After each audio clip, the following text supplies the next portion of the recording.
les artistes. Attends, il y a beaucoup de choses à dire. Là, Tu ça va chichi pas. ou quoi? Azalaka Péon qui t'a parlé de plot dans ton coin. Voilà, là, Oui, alors. t'as 3 minutes, voire 5 en fonction des artistes que tu connais, que tu veux parler. Oh, alors l'Afrique a tellement... Non, d'abord j'ai commencé à une introduction bien propre, bien design. Donc l'Afrique a tellement eu de problématiques et elle s'exprime par l'art. Donc soit l'art musical, soit l'art... par exemple au Sénégal, on fait de l'art avec du sable de différentes contrées. C'est vrai que souvent on trouve que c'est très, comment on appelle ça, touristique, mais finalement ça apporte un attrait parce qu'on peut aller au Zimbabwe récupérer un peu de sable et faire des dessins pour représenter des caricatures africaines. Et l'Africain par essence est artistique. Nous savons, que ce soit du côté gastronomique, que ce soit du côté euh, artistique, quand je veux dire artistique, sculpturel, parce que toutes nos représentations sont comment on dit en français là, sculptées, et on arrive, on est un peuple manuel. Et même dans le pays dont je viens et dont mon enclos ethnique est plus dans mon ethnie, l'art tient quelque chose de particulier. Chaque article a une signification et a une marque de fabrique.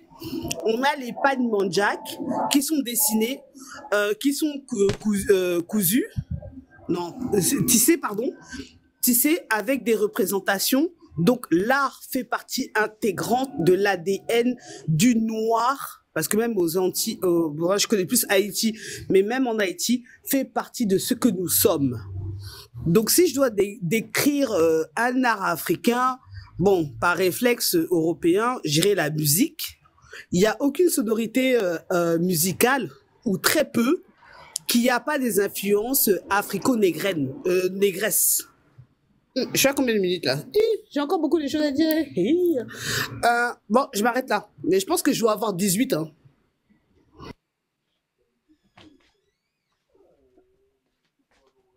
Ouais, je te mets 20, ma soeur. Ouais, C'est désolé, vrai, hein, je me suis absenté. c'est En vrai fait, je ce suis que en t'as train de dit. faire un truc, donc, mais j'écoutais à distance. Ah ouais, bah ouais, franchement, après, tu pouvais nous parler de... Parce que là, t'as 2 minutes. Tu peux... Attends 2 secondes, là, juste... Bon, ok. Donc, je vais vous parler aussi de la communication. Non, Vous savez, après, tu les peux... grands... ce que je voulais dire, c'est qu'en fait, tu pourrais nous parler d'un artiste, sa carrière, tu vois, ou peu importe, hein, un Moi, je artisan, connais pas. Moi, en ou fait, un parce que nous artisan sommes que t'aimes tous... bien, qui t'a fait un truc. Non, non, je veux pas parler d'un artisan parce que pour moi, chaque afro-négro a une part artistique chez lui. D'accord. C'est inné entre nous. Je vais pas porter du jaune avec une couleur qui ne va pas avec. Donc nous sommes des artistes, peut-être sans le savoir ou avec trop de modestie, Donc mais nous savons toi, t'es accorder une les... artiste en quoi, toi? Moi, je suis L'art un artiste, culinaire? hein, je viens dans l'art culinaire notamment, mais si tu rentres dans mon appartement, dans mon logement du moins, bah tu vas voir que bah comment elle a mélangé cette couleur et cette couleur, on pensait que ça marchait pas, mais du coup ça marche. Et bon, je montrerai pas sur les réseaux sociaux, mais dans l'art culinaire, bah, je sais mélanger des saveurs. Je mange un plat, j'ai goûté un plat marocain, je sais l'africaniser. Donc c'est de l'art. La cuisine est un art. Dans la danse, et comme je l'ai dit, en tout cas 90%, pour avoir un peu de modestie, alors que je dirais 100%, de l'art musical, c'est à nous. Nous, on sait, avec un rien, une cuillère et un bâton, on peut faire une mélodie. Donc, et aujourd'hui, quand vous voyez l'hymne national, entre guillemets, de la CAN de Côte d'Ivoire, j'ai été à l'école de mes enfants, bah, tous les enfants, Azala, coup du marteau, bang, bang, bang, mais c'est de l'art. C'est de l'art. Acceptons-le. Et Ok, on a ok. réussi à faire de quelque chose de peut-être qui peut sembler nul pour d'autres. Bah pour moi, bah ça reste de l'art. La coiffure est de l'art. Savoir s'adapter avec nos cheveux, crépus, durs, bah on arrive à faire des coiffures magnifiques. Bien que bon, après il y aura le débat des perruques ou non perruques. mais on arrive à faire quelque chose de grand. Je suis pas fan d'un artiste ou d'un chanteur parce que j'estime que bah je sais pas faire. Et puis tu sais, je vais te dire un truc. Excusez-nous, hein. Otina Mandiako. Tu sais qu'on nous a saoulés quand on était petits. Ouais. Bah c'est de l'art. C'est de l'art. C'est vrai. Pour d'autres, ils sont très sensibles. Nous, ça nous a saoulés parce qu'on l'a écouté fatigué. Mais ça n'empêche que même nos larmes dans les deuils sont de l'art. C'est vrai. Parce que qui pleure comme nous, les Africains, quand on voit que les BT font des doubles saltos arrière pour pleurer leur mort, c'est de l'art. Ça fait partie Voilà. de la culture. Merci. Effectivement. Voilà. Non, je veux ma note. Parce que si j'ai pas de note, parce que moi j'aime insulter les gens en bas là, je leur donne des notes. Moi, je mets un 16. Je mets 16. Je mets 16. Je voulais quand même le nom d'un artiste, son parcours, qu'est-ce qu'il faisait. Mais bon, c'est pas grave. Hein. Moi, je mets 16. Et tout. J'en ai pas, parce que je suis une artiste, je suis une star. Je suis porté ma vie. Frozone Akbar, c'est un artiste. Quand tu fais tes mélanges, tu fais ta recherche de trucs, Frozone, bah attends, t'as vu, c'est la corruption, hein. Faut rajouter 2. Bah, je pense que même ce que tu fais, bah c'est de l'art. Éveiller des consciences, bah c'est de l'art, avec de l'humour. Parce que tu aurais pu faire ça très scolaire, mais tu mets l'humour, donc ça reste de l'art. La roue Akbar, c'est de l'art. La roue Kama, c'est de l'art. Basta. Bah, Je descends, hein. Je vais faire ma modération en bas, là. Je vais enlever tous les maudits. Ceux qui ont dit que j'ai moins de 15, là, je vais vous bloquer, hein. Alors, mettez une note à Nams. Mettez une note sur 20 à Nams. Bah, on va laisser les frères parler chacun de leur tour. Hein. Vous allez tous avoir 2-3 minutes pour parler de ce sujet-là. S'il y a un artiste en particulier noir, hein, il peut être afro-africain ou même américain, c'est tant qu'ils sont noirs, hein, son art. Donc, il y a tellement de choses à dire hein, sur nos artistes. On peut même parler des conditions de nos artistes hein, économiques, hein, comment ils se font exploiter, hein, notamment dans l'industrie. Hein, voilà, ça fait partie justement des sujets. Donc, il y a différents arts, il n'y a pas que la musique. Hein, voilà. Donc, qui veut prendre au jeu et parler Oui, moi, je vais essayer de parler des artistes un peu. Vas-y, y a pas de souci. Après, là, je vais faire un petit truc, là, je reviens. Dis ce que t'as à dire. Après, s'il y en a qui veulent rebondir sur le sujet des artistes noirs, allez-y. Le temps que je termine ça, et après, on fera lancer la roue pour quelqu'un d'autre. Vas-y, Ibra. Bon, aujourd'hui, déjà, même le cinéma africain, déjà, je pense qu'on a un petit souci avec, en fait. Parce que les gens ne sont pas payés par rapport à leur talent, en fait. Ils ne sont pas récompensés par rapport à leur juste valeur. Parce que, aujourd'hui, quand tu vois Juma Oussou, le Béninois qui est parti jusqu'aux États-Unis, il était en France ici, les Français ne l'ont même pas reconnu. Aujourd'hui, aux États-Unis, il fait des grands films, tout et tout. Et parce qu'on a un problème, on a du talent là, on a du talent en Afrique. Il y a Isaac Debankolé qui est en Côte d'Ivoire, qui fait des grands films aussi aux États-Unis. Et il y a l'autre aussi. Comment on appelle, même les comédiens, les humoristes, machin, tout, le Gourou Michel. Aujourd'hui, s'il voit qu'aujourd'hui, l'art africain commence à porter des fruits, c'est par rapport aux réseaux sociaux. Internet est devenu pouf. Les réseaux sociaux, tout ça, avant, là, les artistes, là, on ne le voyait pas.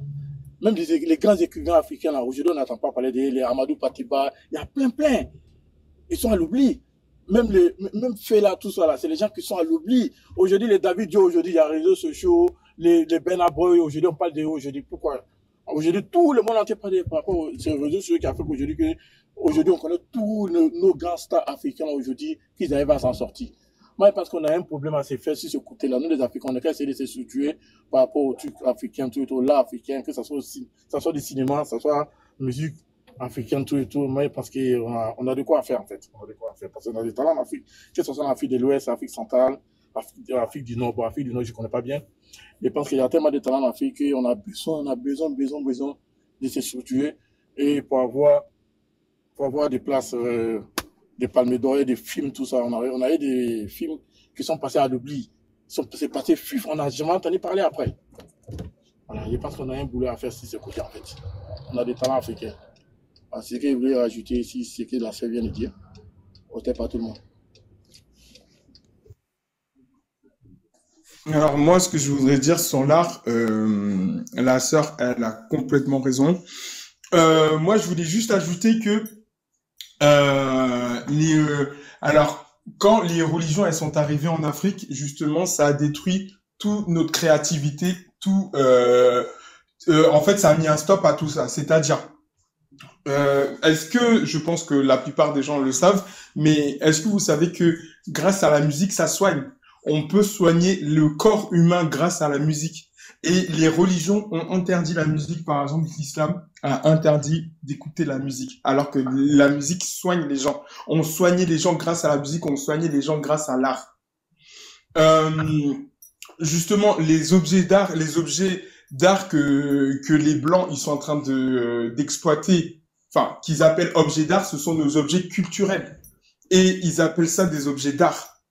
Donc l'Africain a toujours été un artiste, l'Africain a toujours été inspiré par tout ce qui est autour de lui. Et moi, si je pouvais donner un nom d'artiste, je donnerais français, en France, je donnerais Aya Nakamura. Par exemple, pourquoi je dirais Aya Nakamura? Parce que ce qui se passe, c'est que si vous regardez sur la scène internationale, les gens qui pèsent, ce sont des Noirs en fait. Au niveau artistiquement parlant, ce sont des Noirs. C'est-à-dire les Beyoncé pour les États-Unis, Aya Nakamura pour la France. Et ici, vous voyez, il y a des pays qui sont inconnus au niveau artistique internationalement. Par exemple, l'Australie, il n'y a pas de Noirs là-bas. Enfin, il y a des Noirs, mais ils sont pas mis en avant. Donc, c'est-à-dire que les Australiens, on entend zéro musique australienne. Pourquoi? Parce que là-bas, il n'y a pas de Noirs en fait. Il n'y a pas de Noirs qui sont mis au devant de la scène au niveau de l'art. Donc, voilà ce que je voulais dire. Lourd. Ah, en tout cas, lourd. Hein. C'est autour de qui pour parler au sujet de l'art, des artistes? Où on a fait le tour complet. Tout le monde a parlé sur ça? Ouais, moi, je voudrais lancer la roue, si ça dérange pas. Enfin, j'espère que je suis passé devant personne.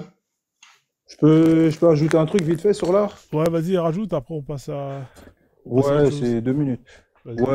Ouais, en fait, j'ai pas eu l'occasion d'entendre tout ce qu'on a dit là. Je viens de revenir en fait, mais j'avais entendu ce qu'avait dit la sœur au début, tout ça. Bon, j'ai pas pu commenter après, mais effectivement, hein, l'art, c'est, on va dire l'art.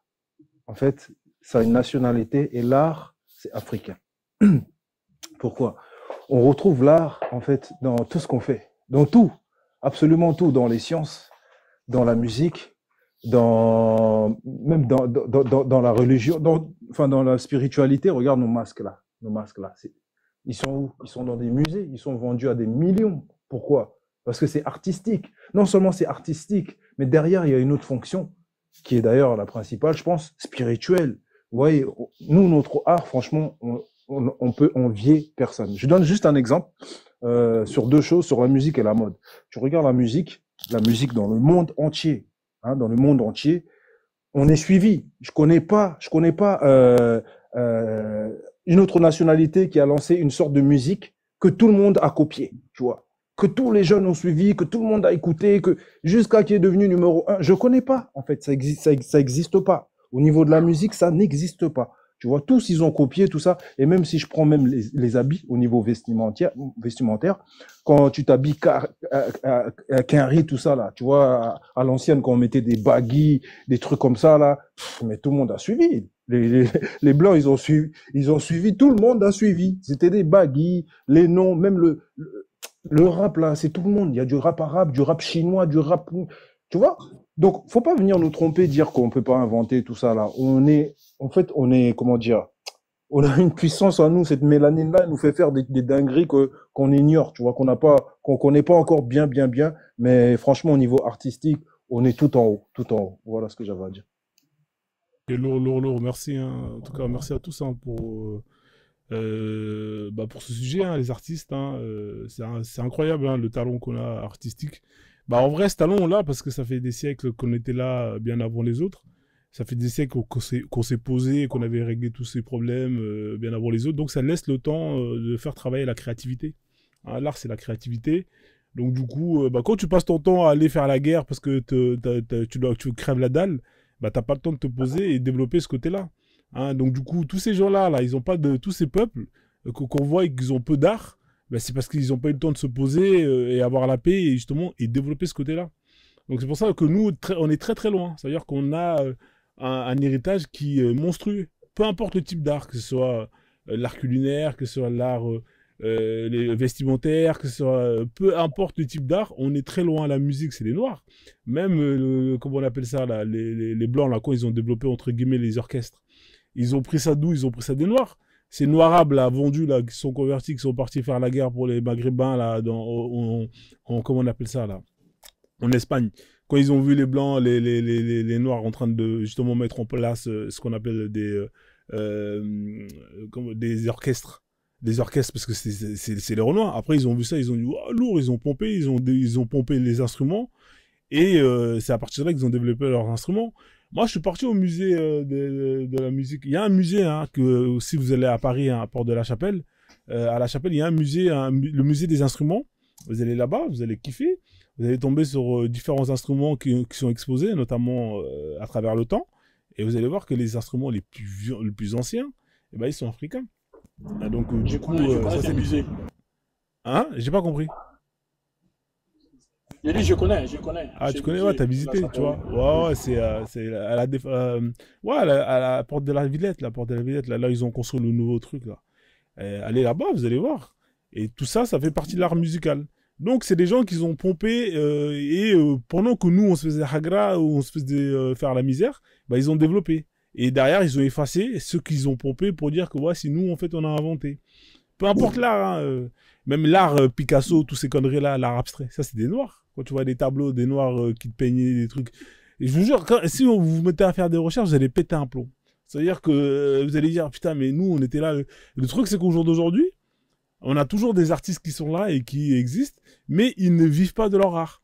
Peu importe, hein, le secteur, que ce soit pour justement dans la production des instruments, pour justement vivre de cet art, on n'est pas là. Les noirs qui sont là et qui sont numéro 1 dans la musique, quand ils vont dans les studios pour produire leur musique, toutes les marques d'instruments, c'est pas les noirs qui les font, c'est les blancs. Hein, après, une fois que la musique elle est faite et tout, les studios, c'est qui les gère? C'est les Babtou ou c'est les Rebeux. Une fois que la musique elle est mise en place et tout, les Spotify, tout ça, c'est qui? C'est les Babtou, c'est les Rebeux ou je sais pas, c'est les Feux, j'en sais rien. En fait, de A à Z, on mange rien, on mange que les miettes. Et pourtant, si on enlève les Renois dans tout ça, il n'y a plus rien, frérot. C'est mort, c'est fini, ça n'existe plus. Et peu importe des secteurs artistiques, hein. Faut voir les artistes blancs, je dénigre pas et tout. Peut-être qu'ils ont un peu de... Mais c'est flingué en vrai derrière quand on regarde bien, tu vois, ce qu'ils font.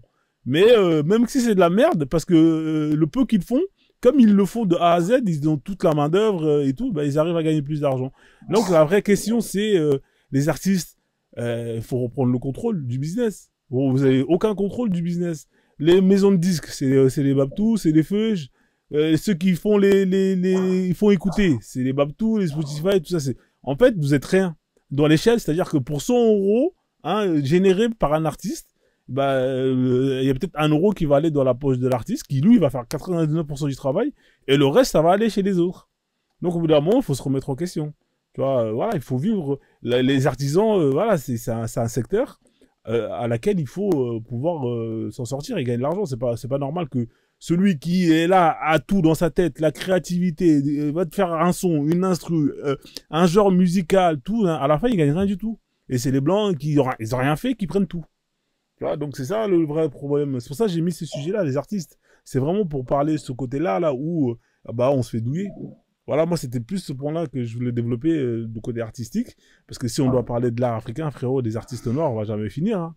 Entre les artistes afro-américains, les artistes noirs, et on peut parler. Même les artistes, il y a des artistes noirs asiatiques qu'on connaît même pas, frérot, qui font des trucs de ouf là-bas, mais parce qu'on connaît pas. Ça finira jamais. Entre les noirs afro-latinos qui font des trucs de ouf, ça finira jamais. Mais le but, c'est de vivre de ce que nous on produit nous-mêmes, cet héritage que nous-mêmes on a hérité. C'est-à-dire déjà on a hérité génétiquement de ce don d'artiste. Hein, peu importe le domaine, mais en plus de ça, bah, le reste, on profite pas. C'est les gens qui profitent. Moi, c'est ça, c'est le signal d'alarme que je voulais vraiment tirer. Hein, voilà, les artistes, je sais pas s'il y a des artistes qui sont là, mais moi, je connais un peu ce milieu-là parce que je suis dans l'audiovisuel et on se fait baiser. Voilà, on se fait baiser, hein, peu importe hein, où tu te trouves. Hein, en général, les artistes, ils sont niqués profondément. Hein. Moi, je sais pas s'il y a des artistes, des gens qui chantent ici. Moi, je sais qu'en général, vous prenez des miettes. Hein. Frérot, sur 100 euros, l'artiste, il prend rien du tout, hein, frère. Moi, je le dis. Hein. Donc voilà, c'était le point que je voulais dire. S'il y a des gens qui veulent rajouter autre chose sur le dessus, allez-y. Après, je fais tourner la roue pour quelqu'un d'autre. Mais voilà, quoi. Mais t'as carrément raison, tout ça, hein, parce Ok. que je peux faire la comparaison avec, pour certains cas, nos richesses, par exemple. On a des richesses, mais ça nous sert pas à nous. C'est d'autres gens qui prennent ça. Donc, comme tu as dit, ça serait bien à un moment donné qu'on ait le monopole sur notre propre production et que ça nous, ça nous bénéficie à nous et pas à d'autres, quoi. Parce que la musique, si t'enlèves, comme tu as dit, si t'enlèves tous les artistes renois, il y a plus de musique, hein. Plus personne n'écoute la musique. Ah, plus de musique, frérot. Même les nouvelles musiques, c'est les Renois. Le rock, c'est les Noirs. Les Blancs, ils ont volé ça. Ils ont fait passer Elvis, il allait dans les salles, il voyait des Noirs danser, il pompait. Comme il avait accès aux chaînes, à la télé, donc au final, les gars, il s'est tout attribué, alors qu'en vrai, c'est juste un plagieur.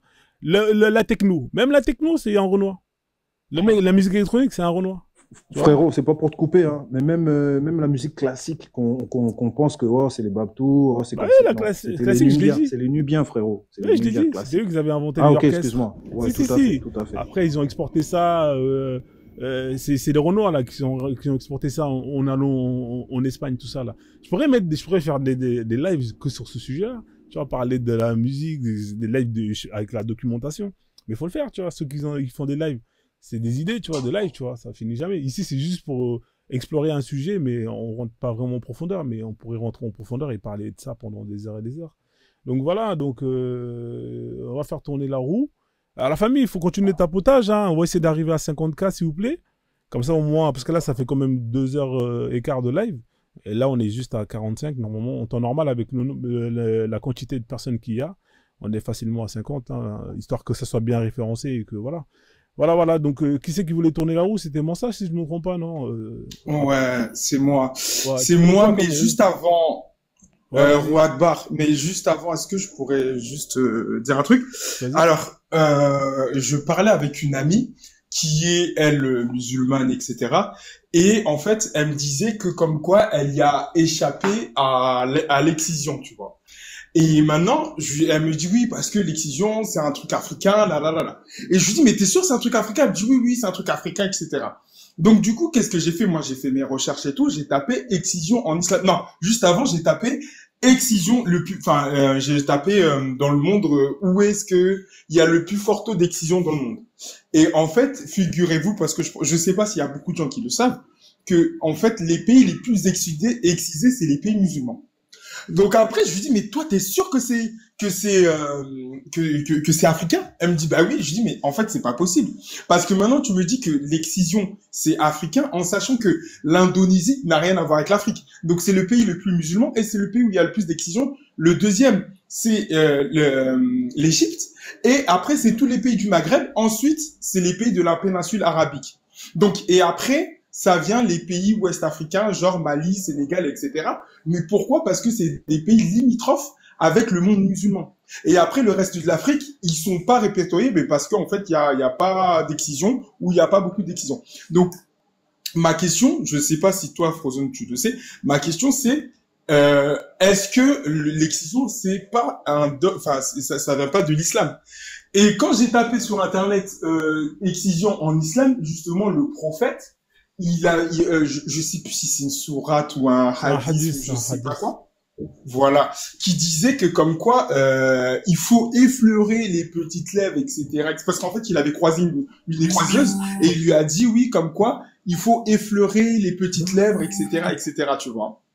Et après, j'avais eu le débat là il y a pas très longtemps aussi parce que la Gambie voulait remettre un projet de loi de remettre l'excision à l'ordre du jour. Et j'ai eu un débat et moi j'étais en train d'expliquer, mais moi je suis entièrement persuadé que c'est un truc musulman parce que comment ça peut être un truc africain en sachant que on est dans des sociétés matriarcales, la femme a toujours été mise en avant, etc., et on ose la mutiler comme ça, tu vois. Donc je sais pas si il y a des gens ici qui ont plus de sources que moi, mais moi j'ai vu un hadith justement qui parlait de ça, mais moi pour moi c'est musulman quoi. Ouais, en tout cas, moi j'ai fait des lives, j'ai fait un live je crois sur ce sujet-là. Après, tu vois, quand je fais des lives comme ça, les gens ils viennent pas trop, tu vois, c'est un peu dommage. Parce que j'avais quand même fait pas mal de recherches et tout sur ce sujet, et j'avais ramené de la doc. Effectivement, tout ce que tu dis, c'est vrai, hein, notamment avec l'Égypte en Afrique, quasiment toutes les Égyptiennes, elles sont excisées. Hein. Après, ce que je peux te dire, c'est que... Ouais. Ouais. Est-ce que moi, j'aimerais savoir si ce côté-là, est-ce que c'était là avant l'islam ou soit c'est Oui, l'arrivée c'est de quelque chose qui l'islam existait a envoyé ces avant exigences? l'islam. Ouais, ça existait avant l'islam. Et frérot, je peux parler vite Mais fait là par sur contre, l'excision? attends, juste un truc, parce qu'en fait, quand j'ai débattu avec des gens, et effectivement, dans le livre de cher de Diop Cheikh là, Anta Diop. Diop, ouais. ouais, de Cher Anta Diop, excusez-moi, de Cher Anta Diop, il parlait justement que en Égypte, ça se pratiquait l'excision. Mais ce que les gens ils oublient de dire, c'est que en fait, quand Cher Anta Diop dit dans le livre comme quoi l'excision existait en Égypte, c'était juste après l'invasion des Hyksos. Et les Hyksos, c'est les Arabes en fait. Exact. Donc, Exact. effectivement, il y a eu de l'excision, mais c'est après l'invasion des Hyksos. Donc, en gros, moi, ma question, c'est, encore une fois, si c'était avant l'islam, c'était où? C'était dans les pays arabiques, c'était pas chez nous. Ouais, maman, en tout cas, C'était pas chez nous, pour frérot. répondre. Bon, allez-y, hein, si vous voulez répondre à la question. Je peux dire deux mots. En fait, Vas-y, l'excision, faut comprendre que l'excision, c'est pas une pratique qui est de chez nous. Tu vois. Déjà, il faut comprendre qu'on était matriarcat. D'où les femmes, ça veut dire que c'est les femmes qui, entre parenthèses, dirigeaient la société. Hein. D'où les femmes vont aller s'infliger ça, de l'excision. Déjà, de un. De deux, faut se documenter, en fait. Il y a Dimbombari Bon qui a fait un livre dessus. Et en fait, l'excision, c'est une pratique indo-européenne. Je vous mens pas. Là, je vais chercher les références, tout ça, du livre, tout ça, là. Et même, il y a les Européens eux-mêmes, ils en parlent. C'est écrit noir sur blanc. En fait, c'est pas du tout une pratique africaine. C'est pour ça que ça cloche quand tu dis, mais attends, l'Égypte antique, les mecs, ils étaient déjà loin, tout ça, ils avaient des connaissances. Pourquoi ça vous semble pas bizarre? Ça me semble pas comme un intrus, l'excision dans la culture négro-africaine. Ça vient pas de chez nous. Et deuxièmement, il y a le doyen Fakoli, Doumbi Fakoli, qui parle de ça. Et il dit, en fait, l'excision, telle qu'on en parle là, nous, on pratiquait pas ça comme ça. Quand bien même on a pratiqué ça, on pratiquait pas ça comme ça. Ça veut dire qu'on coupait pas le clito de la femme. C'est quoi le délire? On coupait pas. On faisait juste une petite incision. Tu vois, une petite incision. Au contraire, nous, dans le livre dont je vous parle, au contraire, comment dire, ce côté-là, on n'était pas, tu vois, comme les autres, comment dire, les autres races, tout ça, là, excusez-moi de dire race, les autres races, eux, c'est quoi, patriarcat? Ça veut dire que, ils avaient la ceinture de chasteté, des trucs chelous comme ça pour les femmes, tu vois, les femmes, elles étaient vraiment, limite castrées, tu vois, juste on te laissait un petit trou pour faire pipi, quand le mari partait, il mettait la ceinture de chasteté, c'était comme sa chose. Voilà, c'était comme sa chose. Alors que chez nous, au contraire, ils faisaient quoi comme pratique? Ils étiraient les lèvres de la femme, tu vois, pour que elle ait plus de plaisir. Donc, ça va vraiment pas ensemble. Allez couper ça. On sait l'importance de ça, là, qu'il y a c'est très névralgique, tu vois, ce truc-là, là, le clito, là. C'est très, tu veux pas le couper. Quand tu le coupes comme ça, là, tu fais un mauvais délire sur la femme. C'est pas une pratique qui est de chez nous. Ça, c'est sûr et certain. Je reviendrai avec de la documentation, mais sachez que l'excision, c'est pas du tout un truc de chez nous. Parce que nous, on est matriarcat et vous avez pas idée qu'une femme se dise, ah, tiens, on va se faire ça au nom de quoi? Au nom de quoi? Au contraire, je vous dis, c'était le contraire. On étirait les lèvres, tout ça pour que, voilà, la femme, elle ait plus de plaisir. C'était plus dans ce sens-là que dans l'autre sens où, non, la femme, c'est comme un objet. Donc, c'est l'homme qui doit se satisfaire. La femme, elle n'a pas besoin ou quoi. Non, c'est tout le monde. C'est tout le monde chez nous. Voilà, merci. Ok, merci en tout cas pour ta Moi, réponse. ouais, Moi, je je moi, valide, hein. Je valide. Quelqu'un d'autre voulait rajouter autre chose avant qu'on fasse tourner la roue? Là, j'ai mis les images de oui, ceinture de moi, chasteté, hein, donc si vous partez en voyage et que votre femme, vous n'êtes pas très très sûr d'elle, voilà, vous pouvez acheter des ceintures de chasteté. Hein, vous prenez voilà, vous mettez ça autour, après vous prenez la clé, vous partez avec. Comme ça, au moins, vous êtes sûr que voilà, il y a personne qui va venir. Bon, ça garantit pas qu'elle aille sucer ou bien faire d'autres trucs avec sa bouche ou voilà quoi. Donc, mais au moins, voilà, ça va être compliqué que quelqu'un d'autre vienne faire ses affaires chez votre femme. Voilà, ceinture de chasteté. Je pense que je vais me mettre à faire ça en business, hein, pour les musulmans, hein, qui sont pas très confiants, hein, qui mettent la burqa à leur femme, etc., etc. Je pense que ça peut être pas mal. Hein. C'est toujours une sécurité en plus. Hein, voilà, je vais me mettre à produire. Là, vous avez des ceintures de chasteté Amazon, ils vendent ça. Hein, ils ont compris tout le truc. Faudrait faire la même chose aussi pour les hommes, hein, comme ça, au moins, si votre mari se barre en voyage, hein, vous lui mettez une ceinture, comme ça, voilà, vous êtes sûr qu'il va pas aller faire autre chose, hein, donc voilà. Hein, il faut l'égalité, l'équité, bien évidemment. Hein. Donc, qui c'est qui voulait dire autre chose, comme ça au moins on avance. Ouais, c'est moi. Moi, je pense que ces sujets-là, j'aime pas trop. Moi, j'aime pas trop parler de ça, en fait, parce que moi, j'imagine trop le truc dans ma tête. Comment ils coupent, comment ça se passe, tout et tout. J'aime pas ça du tout, parce que je sais pas comment on peut arriver jusque-là. Je sais pas pourquoi on faisait ça, en fait. Pour quelles raisons, pourquoi, pour la femme. Moi, j'aime pas, franchement. Quand j'entends parler de ça, je sais pas, ça me fait bizarre. Enfin, j'imagine trop le truc, j'imagine comment ça se passe, comment ils font, qu'est-ce qu'elle ressent, machin, tout et tout. Moi, c'est horrible pour moi, franchement, c'est horrible, franchement. Oh non, Ça mais passe ça, même pas dans ma c'est tête. clair et net. Hein. Ça, c'est des trucs. Moi, je te dis, hein, le live que j'avais fait, il y avait des témoignages de femmes qui, justement, qui ont subi ça. C'était hardcore, hein, je te cache pas. Hein. Puis, Mais ce qui c'était est quoi, triste, des ce qui est musulmanes? triste. Hein? C'était des musulmanes. Ah oui, c'était des musulmans, ça, c'est pays de l'Ouest. Bah Après, oui. c'est des femmes, tu vois. Ils font ça. C'est entre femmes, hein, c'est même pas des hommes qui font ça. Oui, oui, non, mais c'est entre femmes, mais bon, après, ça n'empêche pas, en fait, ça n'empêche pas l'endoctrinement. En fait, elles ont été endoctrinées pour elles, c'est normal, c'est une démarche à suivre parce que c'est halal, tu vois. Donc, Ouais. mais après, franchement, il faut faire vraiment la recherche, hein. Vous regardez sur les sites officiels, les pays les plus excités, c'est l'Indonésie, Non, non, non, je et sais, j'avais après, mis la c'est les carte, pays j'ai du mis les Maghreb. cartes, Oui, j'avais mis oui, les t'avais vu. chiffres. Ok, J'avais tout mis, tu ok. vois, j'avais mis, regarde, même il Ouais. est là, c'est dans Société, il est où le truc excision, Oui, tu vois, il est mais là, moi, là, tu vois, ça, par exemple, moi, je pense que c'est pas que les musulmans. Moi, je pense que nous, on faisait ça avant que l'islam vienne. tu Franchement, vois, on a quatre clés de ce côté. Je pense qu'on avait ces pratiques-là avant. C'est pour dire que l'islam n'a rien apporté. En fait, tout ce qui était là, déjà, l'islam est venu tout trouver. Et puis, ils se sont appropriés certains trucs. Mais bon, après, c'est tout ce qui est là. Je sais tu que ça, vois, on faisait ça avant. ouais. Même si c'était pas aussi violent, mais c'est que les Africains faisaient ça. Regarde, tu vois, par exemple, là, il y a un article que j'avais trouvé, mutilation génitale à Singapour. Tu t'imagines, même à Singapour, il y avait Singapour, mosaïque Mm. culturelle ethnique d'Asie, nanana, mais ça a disparu. En fait, ça s'est arrêté avec le temps. Mais c'est pour te dire que même là-bas, ça, c'est des trucs qui se faisaient. Tu dis, mais attends, mais Ouais. c'est quoi le lien, tu vois? C'est vrai que ce que Mais, tu dis, c'est complètement vrai, tu vois. Il y a plein d'articles que j'avais bah oui, trouvés. parce que Ibra, il dit que ça se pratiquait avant. Bon, ma question, c'est, alors, si ça se pratiquait avant chez nous, je l'entends. Maintenant, comment ça se fait que les pays, les peuples qui ont été déportés, les Noirs qui sont partis, nos frères qui sont partis dans la Caraïbe, aux États-Unis ou dans d'autres pays du monde, pourquoi ils ont réussi à garder beaucoup d'aspects de la culture, sauf ça? Parce que, en fait, ils ont gardé les langues, ils ont gardé les danses, ils ont gardé la nourriture, ils ont gardé tout, presque toutes nos traditions, le vaudou pour tout ce qui sont en Haïti, etc. Mais pourquoi ça, ils l'ont pas gardé si, justement, ça existait chez nous? C'est ma question, en fait. Ouais, en tout cas, tu vois là, par exemple, il y avait une carte, la carte de Ça, l'Afrique c'est avec clair. les pays, les chiffres.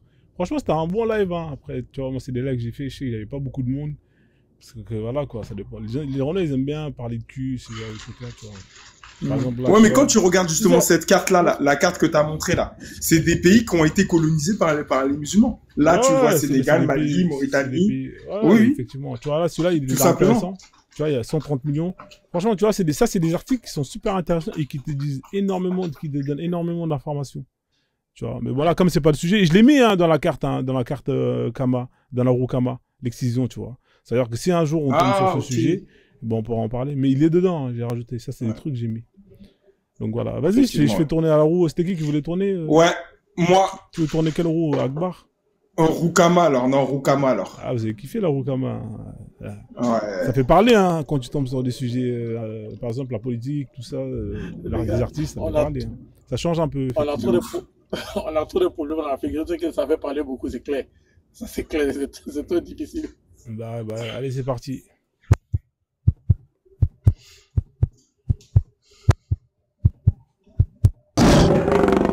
Ah ouais, lourd, les héros noirs. La dernière fois, on est tombé sur les traîtres noirs. Hein, donc là, c'est les héros. Hein. Tu peux parler d'un héros, tu peux en parler dans plusieurs. Il peut être africain, il peut être afro-américain ou même, peu importe. Hein. Vas-y, frère, t'as 3 minutes, 5 minutes. Après, on fera un tour. Hein, je laisserai donner le nom d'un héros, son histoire. Hein, et puis voilà. Allez, c'est parti. Alors moi, je vais parler d'une héroïne qui s'appelle Aline Sitoé Diatta, par exemple. C'est une combattante casamançaise qui a lutté contre Attends, je me pose, l'impérialisme je vais mettre son nom. C'est comment elle s'appelle? Aline A-L-I-N-E, espace Sitoé, S-I-T-O-E. Ouais. Ouais. Diatta. Voilà. Ok, vas-y, je mets le truc là. Ouais, c'est une héroïne casamançaise qui a lutté contre l'impérialisme français. Et justement aussi, elle a lutté aussi contre l'impérialisme religieux arabe. Elle était dans sa tradition. Malheureusement, elle faisait trop de bruit parce qu'en fait, elle était dans sa tradition, elle invoquait des esprits. En fait, ce qui s'est passé, c'est que elle est petite, elle est partie sur Dakar. Elle a vécu, je sais pas, 5 ou 6 ans à Dakar. Et du coup, elle entendait une petite voix qui lui disait de retourner dans sa région qui est la Casamance. Un jour, elle s'est écoutée, elle est retournée en Casamance et c'est là où elle a vu que les Français avaient fait des massacres, etc., etc. Et ce qui s'est passé, c'est que en fait, elle a muté toute la population casamançaise à se rebeller contre l'impérialisme français et l'impérialisme au niveau religieux, musulman, etc. Et ça n'a pas plu aux Français. Les Français ont tout fait pour la capturer. Ils ont fait des razzias pour essayer de la capturer. Ils ont réussi à la capturer, je sais plus en quelle année, et ils l'ont ramenée au Mali, dans une prison, je sais pas si c'est à Tombouctou, et elle est morte là-bas. Voilà, voilà. Et aujourd'hui, il y a plein de monuments à son effigie. Il y a un bateau qui s'appelle Aline Sitoé Diatta qui fait la navette entre le Dakar et Ziguinchor au Sénégal, qui est à son effigie. Et c'est une grande résistante africaine contre le colonialisme. Voilà. Ensuite, comme héros africain, je pourrais parler de Thomas Sankara, voilà, qu'on connaît tous, qui luttait contre l'impérialisme français. Ensuite, je voudrais parler aussi de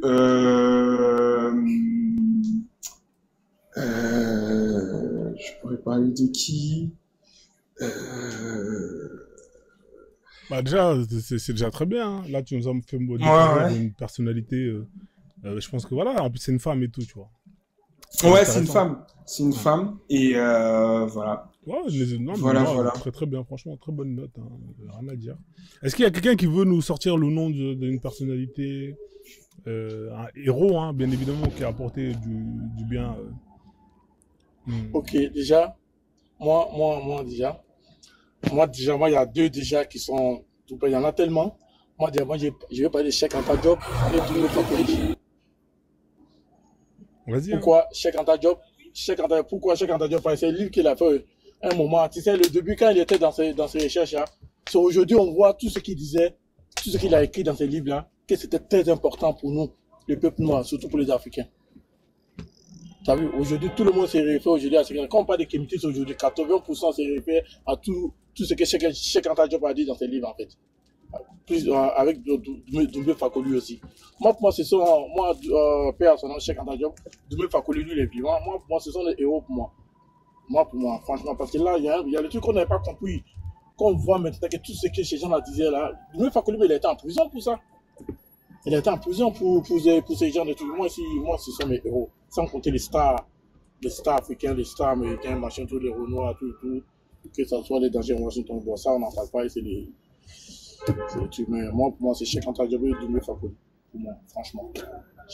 Moi, je connais pas toute cette histoire des Abla Pokou. C'était une reine, qu'on appelle Akan, qui était de la Côte d'Ivoire, entre Ghana et la Côte d'Ivoire, tout et tout. Je connais pas bien. Je suis ivoirien, mais ça. Aka quoi? Je connais pas bien. Aka comment? Abla Pokou.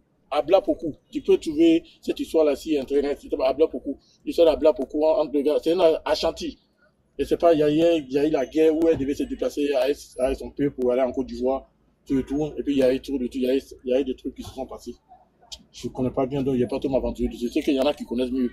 Quand ils vont monter sur les panels, ils vont te dire. Mais tu peux retrouver ça si c'est Google aussi. Ouais, il est là. Hein. Si tu veux, je lis l'histoire. Alors, oui, Abla Pokou est magnifique. une reine africaine, hein, vers 1770, mena le peuple baoulé du territoire actuel du Ghana vers celui de l'actuelle Côte d'Ivoire.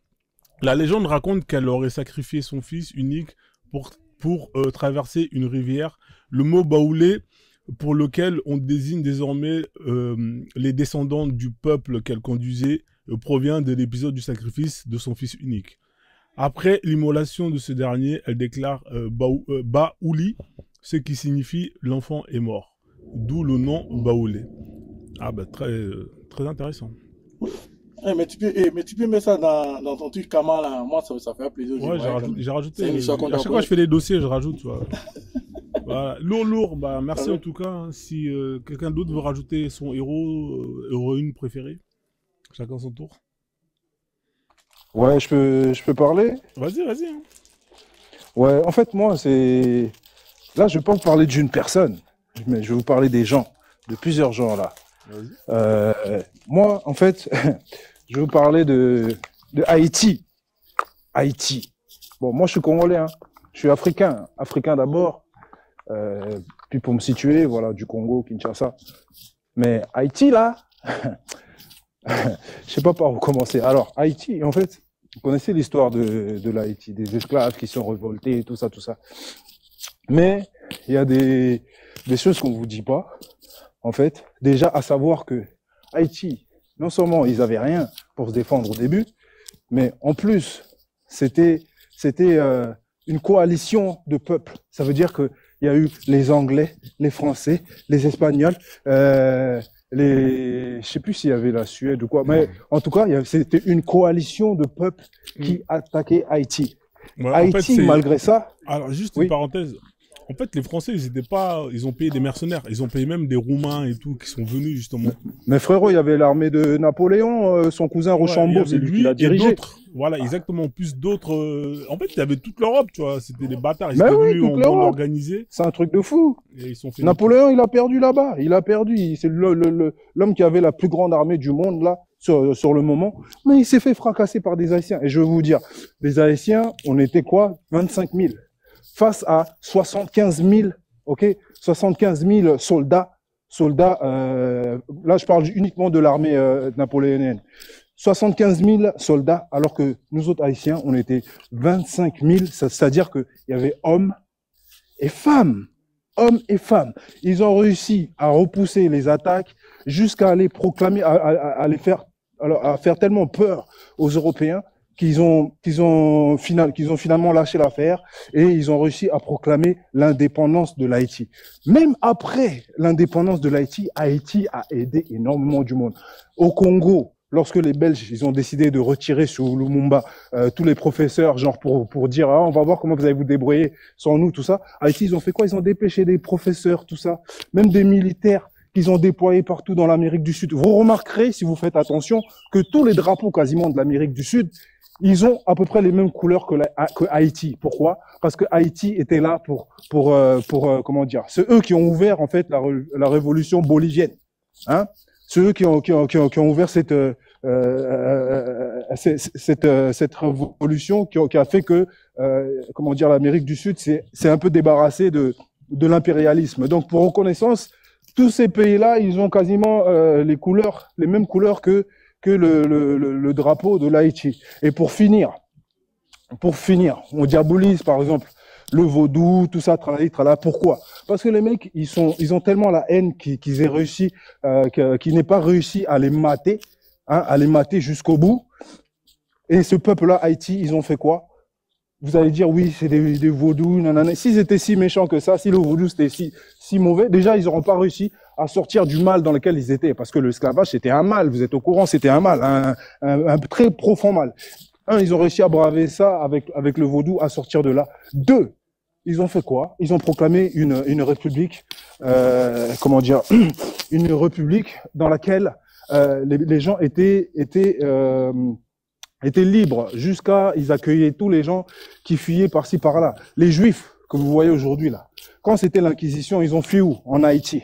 Et jusqu'aujourd'hui, hein, un Haïtien qui veut aller en Israël, il n'a pas besoin de visa. Pourquoi? Ça c'est juste comment dire, une reconnaissance vis-à-vis des Juifs par rapport aux Haïtiens.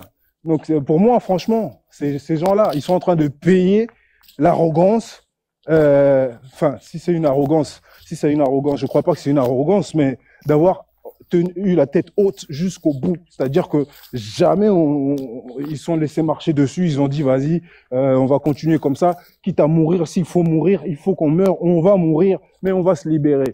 Et moi, pour moi, ces gens-là, là, Haïti, Ok. c'est des héros comme pas possible. Voilà, merci. Merci en tout cas pour ton intervention.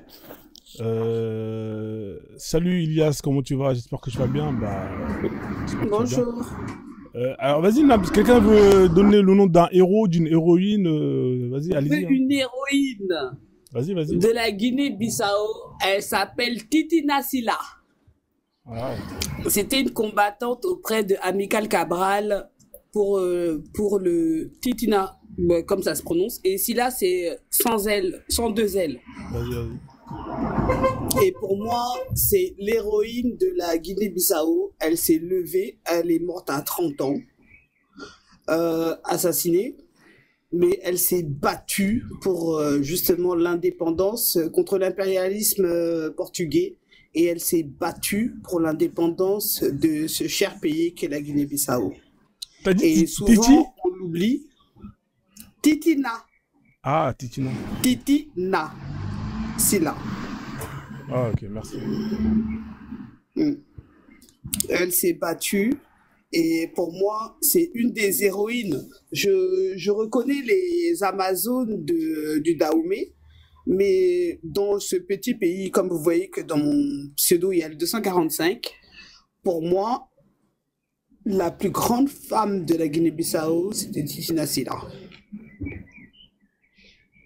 Merci, merci. Et je ne sais plus qui a écrit Bessel, la liberté ou la mort nous vaincront. Voilà. Mais je ne peux pas dire plus sur son parcours. Mais pour nous, Bissau-Guinéens, c'est une grande femme. Elle s'est battue, elle a pris les armes justement contre l'impérialisme portugais. Quoi. Portugaise, impérialisme portugais, oui. Donc elle s'est très très bien battue. Et aujourd'hui, il y a même des stèles à son effigie. Il y a des avenues en Guinée-Bissau et je l'ai vu à son nom parce que c'était pour nous, Bissau-Guinéens, une femme très très grande. Saka Madessou, on t'a demandé de donner un héros. Soit tu prends Biassou, soit tu prends quelqu'un d'autre.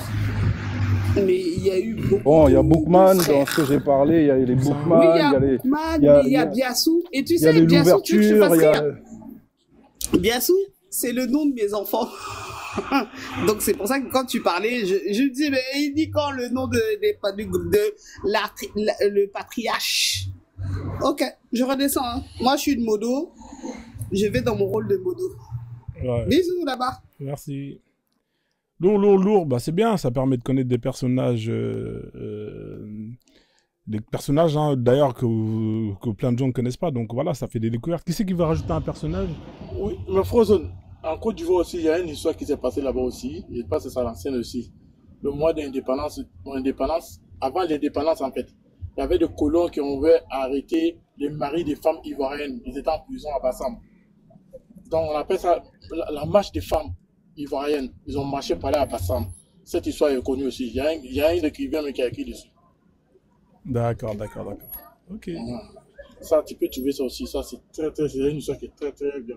Et ils étaient à peu près une dizaine. Ils ont marché par les autres en prison. C'était la capitale politique avant Bassam. Ils sont pas en grave Bassam. Ils ont fait parler libérer les maris, en fait. Par rapport aux colons qui avaient arrêté tous les maris.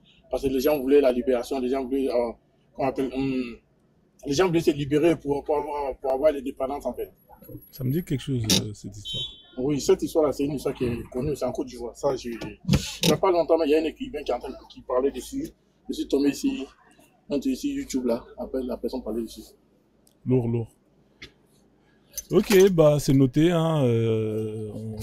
Ça fait partie de l'histoire, hein. Peut-être que quand tu tomberas un jour sur ça, tu pourras nous développer ça bien comme il faut. Qui c'est qui voulait rajouter le nom d'une personne, d'une héroïne ou bien on continue? Moi, je vais vous dire une, hein, si vous n'avez pas dit. Qui c'est qui n'a pas dit le nom d'un héros ou d'une héroïne? Bon, vous voulez pas parler. Bon, ça, il est parti, il est descendu. Moi, je vais vous parler d'Harriet Tubman. Harriet Tubman, je pense que vous connaissez tous, c'est un film qui est sorti sur... je crois qu'il est sur Netflix. Hein. Le micro, s'il vous plaît, je sais pas si c'est qui est à son micro ouvert. Voilà, Harriet Tubman, c'est elle, hein, c'est cette femme noire afro-américaine, une esclave hein, qui s'est libérée et qui a décidé de libérer ses frères et sœurs hein, en faisant des allers-retours. Hein, on l'appelle la Moïse, hein, la Moïse noire. Moi, je pense que c'est de la rabaisser, hein, parce que vos histoires de Moïse qui ouvre la mer en deux, il faut arrêter ces conneries-là. Elle a fait je ne sais pas combien d'allers-retours, hein, elle a libéré plusieurs centaines de personnes. Une fois qu'il y avait la guerre, elle a participé à la guerre, hein, en tant que, je crois qu'elle a participé en tant que, je sais plus, elle était médecine. Après, à un moment, elle est passée comment on appelle ça là, pas les médecins là, mais les infirmières, tout ça. Elle est passée de médecin à infirmière, infirmière à espionne. Et jusqu'à justement mettre en place des actions, hein, des plans d'action et tout, voilà. Grâce à elle, elle a pu libérer plusieurs centaines d'esclaves noirs. Hein. Donc c'est vraiment une femme de... Franchement, rien à dire. Hein. Donc voilà, là, on n'est pas dans des histoires de contes de fées où vous avez quelqu'un qui ouvre la mer en deux, qui sauve toute une population. Ouais, là, donc Harriet Tubman, là, je vais lire un peu, comme ça vous allez pouvoir voir. Née vers 1822 dans une plantation à Maryland, au sein d'une fraternité de 9 enfants. Putain, c'est incroyable. Mais la famille est séparée. Bien évidemment, ils vendent des enfants. Hein. Tout le monde est séparé, donc voilà. Enfant, Harriet est témoin d'une scène marquante. Hein. Sa mère menace un commerçant blanc venu acheter l'une de ses filles. Tout à fait normal. Hein. La transaction est annulée et l'acte de résistance de sa mère inspire Harriet. En gros, c'est elle qui a déclenché cet état de révolte. À 6 ans, elle est louée à une dame, Miss Suzanne, qui la maltraite régulièrement. Très jeune, Harriet développe une ferveur religieuse quasi mystique. Alors, tac. Anouk Bloch-Henry, autrice d'une biographie d'Harriet. Hein, ça, on s'en fout. À cause de sa blessure, en gros, elle a subi, suite à ses rébellions, elle a subi une blessure qui lui permet d'avoir des visions. En gros, c'est plus ou moins... bon, après, je ne sais pas si c'est vrai ou pas. Tout ce qui est mystique et tout, ça, je mets des parenthèses. Elle craint être revendue à une autre plantation et envisage de s'évader, une évasion à pied vers la Pennsylvanie. L'un des premiers États américains à avoir aboli l'esclavage. Elle est aidée par l'Underground Railroad. C'est le chemin de fer clandestine hein, que les esclaves... ont mis en place pour fuir hein, vers le nord. Vous savez, c'est les fameuses chansons. À l'époque, les esclaves, ils chantaient des chansons et tout pour pouvoir se guider. Hein, c'était des chansons qui chantaient entre eux, mais c'était plus ou moins des chemins. Parmi les chansons, c'était les chemins qu'ils disaient pour aller là-bas. C'était des trucs vraiment très très forts. Le réseau est composé de noirs libres, d'anciens esclaves et de Carter. C'est les cartons, communautés religieuses qui militent contre l'esclavage. Tac. À peine installée en Pennsylvanie. Donc, du coup, la RISA s'est installée. Bon, normalement, c'est là qu'on se dit que, bon, bah, la RISA a s'échappé. Elle va rester là-bas et tout. Elle se dit, non, moi, j'ai réussi à sortir de la merde. Je sais comment j'ai fait pour réussir à sortir de ma merde. Elle décide de retourner dans les États esclavagistes pour aller aider ses frères et sœurs. Vous voyez, à peine installée en Pennsylvanie, Harriet décide de repartir pour libérer sa famille et d'autres esclaves. Mais en 1850, la loi est votée pour punir tous ceux qui aident les esclaves à fuir. Harriet pousse alors plus au nord et convoie les esclaves jusqu'au Canada. Vous voyez, essayez de voir les distances qui sont faites. Hein. C'est plusieurs milliers de kilomètres. Là, on ne parle pas de personnages fictifs qui ouvrent la mer en deux avec un bâton de berger hein, qui se transforme en serpent. On parle d'une femme hein, qui a fait des allers-retours incroyables pour libérer des centaines de Noirs. Hein, et ça sur plusieurs dizaines d'années. C'est pas en un an. C'est des milliers de kilomètres qui sont faits à pied. Hein, en sachant qu'on est dans une époque hardcore. Hein, les Blancs là-bas, ça rigole pas. Hein, voilà. Donc là, on n'a rien à voir avec vos conneries de la Bible, de Moïse et tout ça. Hein, voilà. Donc si vous voulez des femmes inspirantes, des personnages inspirants, arrêtez de nous casser les couilles avec vos personnages fictifs de Moïse. Il met sa main dans la poche, il sort sa main et devient blanc. Hein, les musulmans, c'est pour vous ça. Hein, voilà, donc arrêtez de nous faire chier. Vous avez des femmes extraordinaires qui sont là, et des femmes, hein. Il n'y a pas de prophète femme hein, dans le Coran. Là, vous avez une prophète qui est là, qui a libéré des esclaves et qui a mené une guerre farouche contre l'esclavage. Voilà, personnage non fictif, parce qu'il y a des témoignages, on sait où elle est enterrée, etc., etc. Je continue la lecture. On estime qu'elle sauve ainsi 300 esclaves en 20 voyages, sans jamais perdre une seule personne en route. Sa notoriété attire les chasseurs de primes qui veulent la capturer. Mais ses exploits redonnent aussi espoir aux esclaves qui voient en elle une nouvelle Moïse. Vous voyez là, on n'est pas dans des foutaises. Hein, voilà, donc on n'est pas dans des foutaises. Après, regardez, hein, non seulement elle a fait tout ça, ça c'est déjà extraordinaire. Tu te dis, bon, elle va s'arrêter là. Non. Un rôle important pendant la guerre de sécession. Écoutez bien, hein, lorsque la guerre de sécession éclate, Harriet s'engage aux côtés des troupes de l'Union. Infirmière, vous voyez, c'est ce que je disais. Cuisinière, éclaireuse et espionne. Bien évidemment, éclaireuse et espionne, parce qu'elle connaît très très bien les chemins. Hein, elle a fait plusieurs allers-retours, des vingtaines d'allers-retours. Donc, elle maîtrise les chemins, etc., etc. Son courage et sa détermination inspirent le respect jusqu'au plus haut gradé, de l'état-major unioniste. Voilà, désolé. Hein. Elle participe à un important raid nordiste avec la rivière Combahee, en Caroline du Sud, durant lesquels 3 bateaux à vapeur nordistes permettent à des centaines d'esclaves de s'échapper. Vous voyez? On rajoute, en plus de ces 300 esclaves qu'elle a libérés elle-même, son action qui permet de libérer encore plusieurs centaines d'esclaves encore. Malgré son implication, elle attend 30 ans avant de toucher une pension. C'est bâtard. C'est-à-dire qu'elle est là, elle se bat, mais elle s'en fout.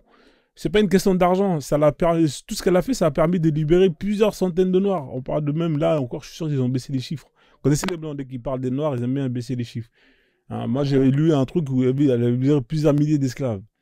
Figure respectée, Harriet Tubman s'engage aussi aux côtés des suffragistes et milite pour le droit de vote des femmes avec Suzanne B. Anthony. Vous voyez?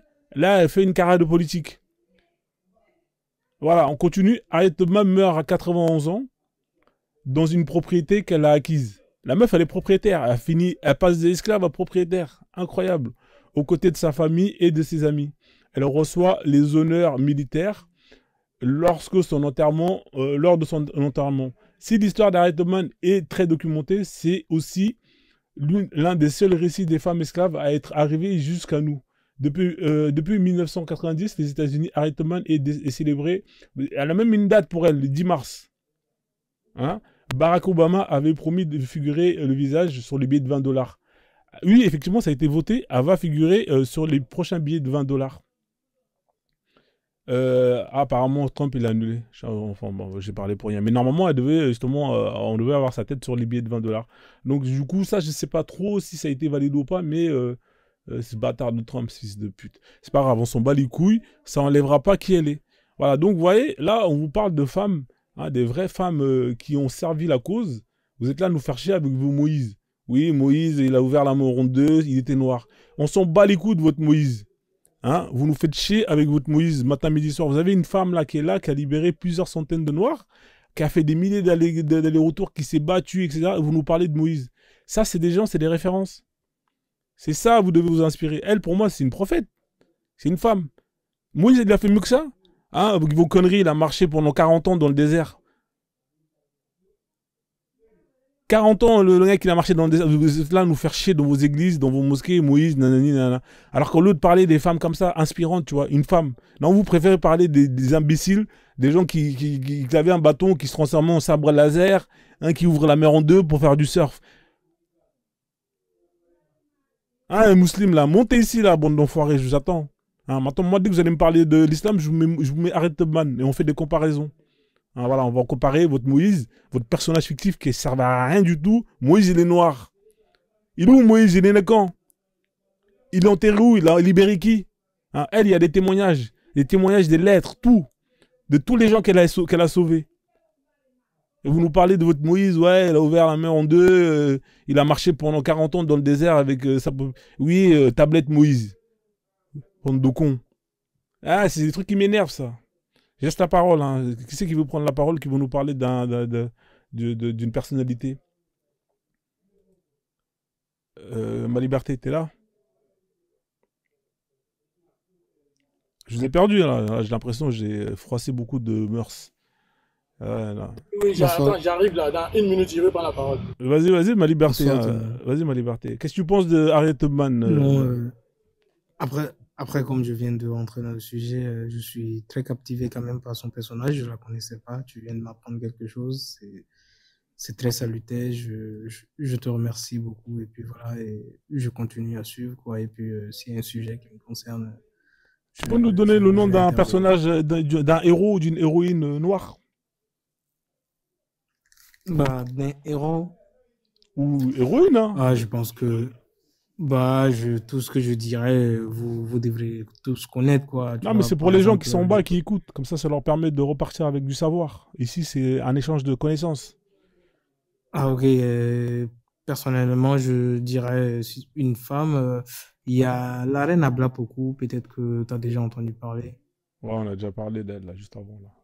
Voilà, donc Faut- pour moi, voilà. Sur ce côté-là, je suis pas Ah, mon trop frère, tu peux calé. pas me donner juste... tu connais qu'un seul personnage? Ah, frérot, faut... Bah bon, ça. si, j'essaye pas trop d'aller loin, quoi, mais je dirais elle, oui. Et après, tout ce qu'on a appris, et après, moi, j'ai fait des recherches sur beaucoup. En fait, je me suis rendu compte que c'était pas vraiment des euros. C'était un peu des faux types, quoi, tu vois. C'était un peu le mal déguisé. Comme c'était un noir, voilà.